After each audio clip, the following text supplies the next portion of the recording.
April மாதம் 19ஆம் தேதி இஸ்ரேலியர்கள் ஈரானை தாக்கியிருக்காங்க. இஸ்ஃபாகன் அப்படின்ற ஒரு நகரத்துல இஸ்ரேலியர்கள் அவங்களோட தாக்குதலை நடத்தியிருக்காங்க. ஸோ இப்ப ஈரான் தரப்புல சொல்லப்படுற விஷயம் என்னன்னா, இஸ்ரேலியர்கள் ட்ரோன்ஸை யூஸ் பண்ணி அட்டாக் பண்ண முயற்சி பண்ணதா அவங்க சொல்றாங்க. இந்த ட்ரோன்ஸ் அவங்க சுட்டு வீழ்த்தினதாகவும் அவங்க சொல்றாங்க. பட் அமெரிக்கன்ஸ் என்ன சொல்றாங்கன்னா, ட்ரோன்ஸை தாண்டி சில மிசைல்ஸையும் இஸ்ரேலியர்கள் லான்ச் பண்ணாங்க அப்படின்ற மாதிரி அமெரிக்கன் சைட்ல சொல்றாங்க. இஸ்ரேலியர்கள் இதை பத்தி அவங்க எதுவும் பேசல, எந்த கருத்தையும் அவங்க தெரிவிக்கல. ஸோ எக்ஸாக்டா என்ன மாதிரியான தாக்குதல் நடந்தது அப்படின்ற விஷயத்துல ஒரு தெளிவு இல்லை. ஒவ்வொருத்தவங்களும் ஒவ்வொரு விஷயங்களை சொல்றாங்க. இதுல முக்கியமான ஒரு விஷயம் என்னன்னா, இந்த தாக்குதல் நடக்கிறதுக்கு முன்னாடி நிறைய கன்ஃபியூஷன்ஸ் இருந்தது. இஸ்ரேலியர்களோட தாக்குதல் என்ன மாதிரி இருக்கும், எக்ஸாக்டா எந்த இடத்தை தாக்க போறாங்க, பெரிய ஒரு தாக்குதலா இருக்குமா, மைல்டான தாக்குதலா இருக்குமா, இப்படி நிறைய கேள்விகள் இருந்தது. இந்த கேள்விகள் எல்லாத்துக்கும் இப்ப பதில் கிடைச்சிருச்சு. இஸ்ரேலியர்களை பொறுத்தளவுல பெரிய லெவல்ல அவங்க பெரிய ஒரு தாக்குதலா நடத்தல, ரொம்ப மைல்டான ஒரு தாக்குதல் தான் அவங்க நடத்தியிருக்காங்க. அது மட்டும் இல்லாம ஸ்பெசிபிக்கா இஸ்பாகன் அப்படின்ற ஒரு நகரத்தையும் அவங்க அட்டாக் பண்ணியிருக்காங்க. ஸோ இப்ப இஸ்ரேலியர்களோட இந்த நடவடிக்கை இருக்கு இல்லையா, இதை நம்ம டீகோட் பண்ண பார்ப்போம். எக்ஸாக்டா இஸ்ரேலியர்கள் ஏன் இந்த நகரத்தை சூஸ் பண்றாங்க, இஸ்பாகன் அப்படின்ற அந்த நகரத்தை சூஸ் பண்றாங்க, அது மட்டும் இல்லாம ஏன் ரொம்ப மைல்டான ஒரு தாக்குதலை நடத்துறாங்க, ஒரு லிமிட்டட் அட்டாக் அவங்க ஏன் பண்றாங்க, பெரிய ஒரு தாக்குதல் கூட அவங்க நடத்திருக்கலாம். ஏன்னா இப்ப இஸ்ரேலியர்களை பொறுத்தளவுல ஏறக்குறைய 300 ட்ரோன்ஸ் மிசைல்ஸ் எல்லாம் அவங்க இஸ்ரேலை நோக்கி அவங்க லான்ச் பண்ணாங்க. ஸோ அதுக்கு பதிலடி கொடுக்கும் விதமா இவங்களும் பெரிய ஒரு தாக்குதல் நடத்திருக்கலாம். பட் அந்த விஷயங்கள் எல்லாம் பண்ணாம ஏன் ஒரு மைல்டான ஒரு தாக்குதல் நடத்தினாங்க அப்படின்ற விஷயத்தையும் நம்ம பார்ப்போம். முதல்ல இஸ்ரேலியர்கள் இஸ்பாகன் அப்படின்ற குறிப்பிட்ட இந்த ஒரு நகரத்தை தாக்குறதுக்கு ஏன் சூஸ் பண்ணாங்க அப்படின்ற விஷயத்தை நம்ம பார்ப்போம். இந்த இஸ்பாகன் நகரத்தை பொறுத்தளவுல பெரிய வரலாற்று முக்கியத்துவம் இந்த நகரத்துக்கு உண்டு. 16-17ஆம் நூற்றாண்டு காலகட்டங்கள்ல பெர்ஷியாவோட தலைநகரமா இருந்த நகரம் இது. அது மட்டும் இல்லாம இன்னைக்கும் பார்த்தோம்னா முக்கியமான நிறைய மாஸ்க், ரொம்ப அழகான நிறைய மாஸ்க் எல்லாம் இந்த இஸ்பாகன் நகரத்துல இருக்கு. அது மட்டும் இல்லாம ஒரு முக்கியமான ஒரு டூரிஸ்ட் டெஸ்டினேஷனும் கூட. ஸோ அந்த வகையில இந்த இஸ்பாகன் நகரத்துக்கு நிறைய முக்கியத்துவம் உண்டு. அது மட்டும் இல்லாம இஸ்பாகன் நகரத்தை பொறுத்தளவுல ஈரானோட ஏர் பேஸ் அங்க இருக்கு. ஸோ இந்த ஏர் பேஸ்ல தான் அமெரிக்கன் மேய்டு F-14 டாம்கேட் விமானங்களை இரேனியர்கள் நிறுத்தி வச்சிருக்காங்க. ஸோ இப்போ நீங்க டாப் கன் படம் பார்த்திருந்தீங்கன்னா 1986ல வெளியான டாப் கன் படம், டாம் க்ரூஸ் நடிச்சிருப்பார் அந்த படத்துல. அந்த படத்துல டாம் க்ரூஸ் வந்து இந்த F-14 டாம்கேட் விமானங்களை தான் யூஸ் பண்ணியிருப்பாரு. அதை யூஸ் பண்ணி தான் நிறைய ஸ்டன்ஸ் எல்லாம் அவங்க பண்ணியிருப்பாங்க. ரொம்ப பிரம்மாண்டமான ஒரு விமானம், ரொம்ப அழகா இருக்கும் பாக்குறதுக்கு. ஸோ அந்த விமானங்களை இந்த ஏர்பேஸ்ல தான் அவங்க நிறுத்தி வச்சிருக்காங்க. அது மட்டும் இல்லாம இரேனியர்களோட மிசைல் காம்ப்ளெக்ஸும் இந்த இஸ்பாகன் நகரத்துல இருக்கு. குறிப்பா இரேனியர்கள் இப்ப நிறைய ஷார்ட் ரேஞ்ச் மிசைல்ஸை மேனுஃபேக்சர் பண்ணிட்டு இருக்காங்க. அவங்களோட ஷாஹெட் மிசைல்ஸ் எல்லாம் பார்த்தோம்னா இஸ்பாகன் நகரத்துல இருக்கக்கூடிய மிசைல் காம்ப்ளெக்ஸ்ல தான் அவங்க அசம்பிள் பண்றாங்க. சோ அங்க இரேனியர்களோட மிசைல் காம்ப்ளெக்ஸும் இருக்கு. அது மட்டும் இல்லாம இன்னொரு முக்கியமான ஒரு விஷயம் என்னன்னா, இந்த இஸ்பாகன் நகரத்துல தான் ஈரானுக்கு சொந்தமான நியூக்ளியர் ஃபெசிலிட்டிஸும் இருக்கு. சோ இப்படி இஸ்பாகன் நகரத்தை பொறுத்தளவுல ஈரானுக்கு பெரிய ஒரு முக்கியத்துவம் வாய்ந்த ஒரு நகரம், ஸ்ட்ராட்டஜிக்கலி பெரிய முக்கியத்துவம் வாய்ந்த ஒரு நகரம். இந்த காரணங்களுக்காக தான் இஸ்ரேலை பொறுத்தளவுல இஸ்பாகன் அப்படின்ற இந்த குறிப்பிட்ட நகரத்தை சூஸ் பண்ணி அவங்க அட்டாக் பண்ணிருக்காங்க. இனி அடுத்தது இஸ்ரேலியர்கள் இந்த நகரத்தை சூஸ் பண்ணி அட்டாக் பண்ணிருக்காங்க, ஓகே. பட் அவங்க பெரிய ஒரு தாக்குதலா நடத்தி இருக்கலாமே. ஈரான் எப்படி இஸ்ரேல் அட்டாக் பண்ணும்போது நிறைய மிசைல்ஸ் எல்லாம் லான்ச் பண்ணி அட்டாக் பண்ணாங்களோ அதே மாதிரி ஒரு பெரிய தாக்குதலா நடத்தி இருக்கலாமே. அதை செய்யாம அவங்க ஏன் ஒரு மைல்டான ஒரு லிமிட்டட் அட்டாக் அவங்க நடத்தினாங்க அப்படின்ற ஒரு கேள்வி இருக்கு. அதுக்கான காரணங்களை அடுத்து நம்ம பார்ப்போம். முதல்ல இஸ்ரேலை பொறுத்தளவுல அவங்களுக்கு இப்ப இருக்கக்கூடிய மிகப்பெரிய ஒரு சிக்கல் என்னன்னா, இஸ்ரேல் மேல உலக நாடுகள் ஏகப்பட்ட அழுத்தங்களை போட்டுட்டு இருக்காங்க. காசால சீக்கிரமா ஒரு சீஸ் ஃபயரை கொண்டு வரணும் அப்படின்ற ஒரு அழுத்தத்தை வந்து அமெரிக்காவும் போட்டுட்டு இருக்காங்க, மற்ற ஐரோப்பிய நாடுகளும் அவங்க மேல போட்டுட்டு இருக்காங்க. அது போக இப்ப நீங்க ஈரான் அடுத்தது அட்டாக் பண்ணக்கூடாது, ஈரான் மேல பெரிய ஒரு தாக்குதலை நடத்தக்கூடாது. ஏன்னா நீங்க அப்படி ஒரு பெரிய ஒரு தாக்குதலை நடத்தினீங்கன்னா அடுத்தது ஈரானும் உங்க மேல ஒரு பெரிய தாக்குதலை நடத்துவாங்க. அது பெரிய ஒரு போரா மாறுறதுக்கான வாய்ப்பு இருக்கு. மிடில் ஈஸ்ட்ல பெரிய ஒரு இன்ஸ்டபிலிட்டியை கிரியேட் பண்றதுக்கான வாய்ப்பு இருக்கு. ஸோ அந்த மாதிரியான ஒரு விஷயம் நடந்ததுன்னா உலகம் முழுக்க அது பெரிய ஒரு பாதிப்பை ஏற்படுத்தும். சோ இந்த விஷயத்தை நீங்க பண்ணக்கூடாது அப்படின்ற மாதிரி உலக நாடுகள் இஸ்ரேல் மேல அழுத்தம் போட்டிருக்காங்க.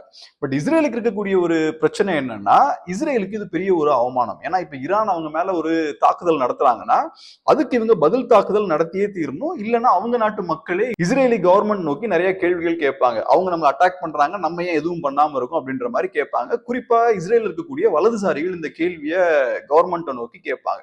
ஸோ இப்போ இஸ்ரேல் என்ன பண்றாங்கன்னா அவங்களுக்கு ஒரு ஃபேஸ் சேவர் தேவை. ஸோ அவங்க என்ன பண்றாங்கன்னா ஒரு மைல்டான ஒரு தாக்குதல் நடத்துவோம். பெரிய ஒரு தாக்குதல் நடத்தினா தானே பிரச்சனை வரும். மைல்டான ஒரு தாக்குதல் நடத்துவோம். இந்த தாக்குதல் நடத்தினா ஈரானுக்கும் பெரிய ஒரு பிரச்சனை வராது. அவங்க நம்ம திருப்பி அட்டாக் பண்ண மாட்டாங்க.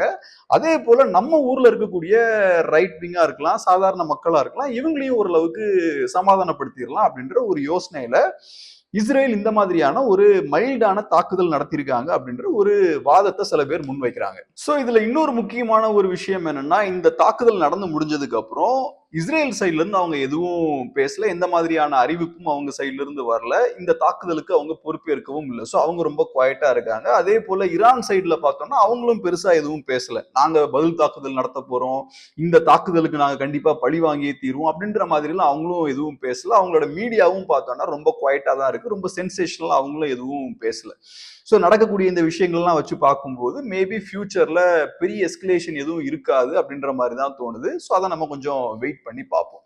இது போக இன்னொரு முக்கியமான ஒரு காரணம் என்னன்னா, இப்ப இஸ்ரேலை பொறுத்தளவுல அவங்க இந்த இடத்துல அமெரிக்கா சொல்ற விஷயத்தை கேட்டு அவங்க நடந்துக்கிறாங்க. அமெரிக்கா என்ன சொல்றாங்கன்னா, நீங்க ஈரான் மேல பெரிய தாக்குதல் நடத்தக்கூடாதுன்னு சொல்றாங்க. அந்த விஷயத்த ரொம்ப நல்லபடியா இஸ்ரேலும் கேட்டுக்கிறாங்க.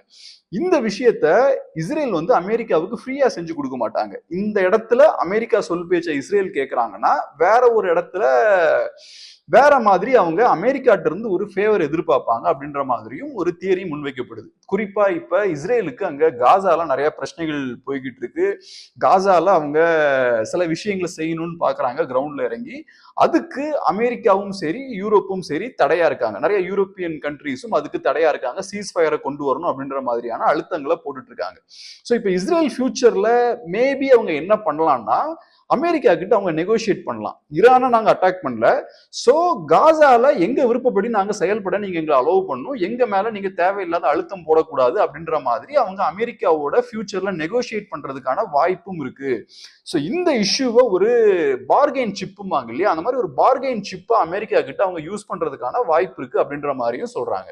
சோ இப்ப என்ன பொறுத்தளவுல இந்த தியரி வந்து எனக்கு கொஞ்சம் இன்ட்ரெஸ்டிங்கான ஒரு தியரியா தான் படுது. சோ நம்ம இந்த தியரியையும் நம்ம ஒதுக்கி தள்ளிட முடியாது. மூணாவதா சொல்லப்படுற ஒரு விஷயம் என்னன்னா, இஸ்ரேலர்களை பொறுத்தளவுல இது ஒரு இனிஷியல் அட்டாக் தான். இதுக்கப்புறம் ஃபியூச்சர்ல இன்னொரு பெரிய ஒரு தாக்குதல் நடக்கிறதுக்கான வாய்ப்பு இருக்கு அப்படின்ற மாதிரியும் சிலர் சொல்றாங்க. சோ இனிஷியலா இரேனியன் டிஃபென்ஸ் எப்படி இருக்கு அப்படின்ற விஷயத்தை டெஸ்ட் பண்றதுக்காக இஸ்ரேலியர்கள் ஒரு சின்ன ஒரு தாக்குதல் நடத்தியிருக்காங்க. பட் ஃபியூச்சர்ல அவங்களுக்கு பெரிய ஒரு தாக்குதல் நடத்துறதுக்கான பிளான்ஸும் இருக்கு அப்படின்ற மாதிரியும் சொல்றாங்க. ஒரு விஷயம் என்னன்னா, இப்ப ரீசெண்டா நான் ஒரு இன்டர்வியூ பார்த்தேன். மொசாடோட பழைய ஹெட் ஒருத்தர் வந்து ஒரு இன்டர்வியூல பேசுறாரு. அப்ப அவர் பேசும்போது என்ன சொல்றாருன்னா, இஸ்ரேலி கவர்மெண்ட்டுக்கு ஒரு சின்ன ஒரு அட்வைஸை வந்து அவர் முன்வைக்கிறாரு. அதுல அவர் என்ன சொல்றாருன்னா, இஸ்ரேல் அவசரப்பட்டு எந்த தாக்குதலும் இப்ப நடத்தக்கூடாது. இப்ப கையில ஒரு பெரிய ஆப்பர்ச்சுனிட்டி நம்ம கையில இருக்கு. ஈரான் அடிக்கிறதுக்கான ஒரு வாய்ப்பு நம்ம கையில இருக்கு. இதை நம்ம வேஸ்ட் பண்ணிடக்கூடாது. கரெக்டான டைம் கிடைக்கும் போது வெயிட் பண்ணி சரியான ஒரு அடியா அடிக்கணும் அப்படின்ற மாதிரி அவரு அந்த விஷயத்துல வந்து அவரு அந்த இன்டர்வியூல வந்து அவர் சொல்றாரு. ஸோ அதை வச்சு பார்க்கும்போது மேபி ஃபியூச்சர்ல அவங்க இன்னும் கொஞ்ச நாள் வெயிட் பண்ணி கூட அடிப்பாங்களோ அப்படின்ற மாதிரியான ஒரு ஆர்கியூமெண்ட்டும் முன்வைக்கப்படுது. நாலாவதா சொல்லப்படுற ஒரு விஷயம் என்னன்னா, இஸ்ரேலை பொறுத்தளவுல ஈரானுக்கு அவங்க ஒரு மெசேஜை கொடுக்குறாங்க, ஒரு மெசேஜை அனுப்புறாங்க.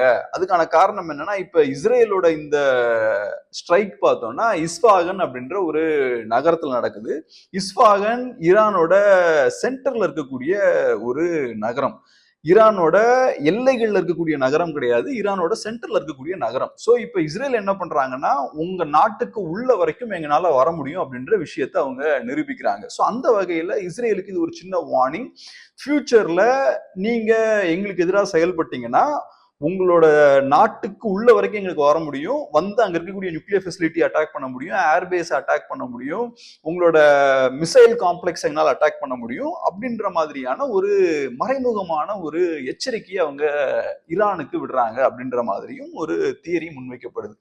ஸோ இஸ்ரேலை பொறுத்தளவுல ஏன் அவங்க ஒரு மைல்டான தாக்குதல் நடத்துறாங்க அப்படின்றதுக்கு நிறைய தியரிஸ் வந்து முன்வைக்கப்படுது. அந்த விஷயங்கள் எல்லாத்தையும் நம்மளும் ஒவ்வொன்றா பார்த்தோம். பட் இந்த விஷயங்கள் எல்லாமே பார்த்தோம்னா இது எல்லாமே அசம்ஷன்ஸ் தான். இதெல்லாம் எக்ஸாக்டான ஃபேக்ட்னு சொல்ல முடியாது. ஏன்னா எக்ஸாக்டா இஸ்ரேல்காரங்களுக்கு என்ன பிளான் இருக்கு அப்படின்ற விஷயத்த வந்து இஸ்ரேலிஸ் தான் அவங்க சொல்லணும். ஸோ நம்ம சைட்ல இருந்து இருக்கக்கூடிய பாசிபிள் ஆப்ஷன்ஸ் என்ன அப்படின்ற விஷயங்களை நம்ம எக்ஸ்ப்ளோர் பண்ணியிருக்கோம். இதுல உங்களுக்கும் நிறைய கருத்துக்கள் இருந்தா கண்டிப்பா அதையும் எங்களோட ஷேர் பண்ணுங்க. உங்களோட கமெண்ட்ஸை வந்து கண்டிப்பா பதிவு பண்ணுங்க. அதே போல சேனலையும் சப்ஸ்கிரைப் பண்ணுங்க. ரொம்ப நன்றி.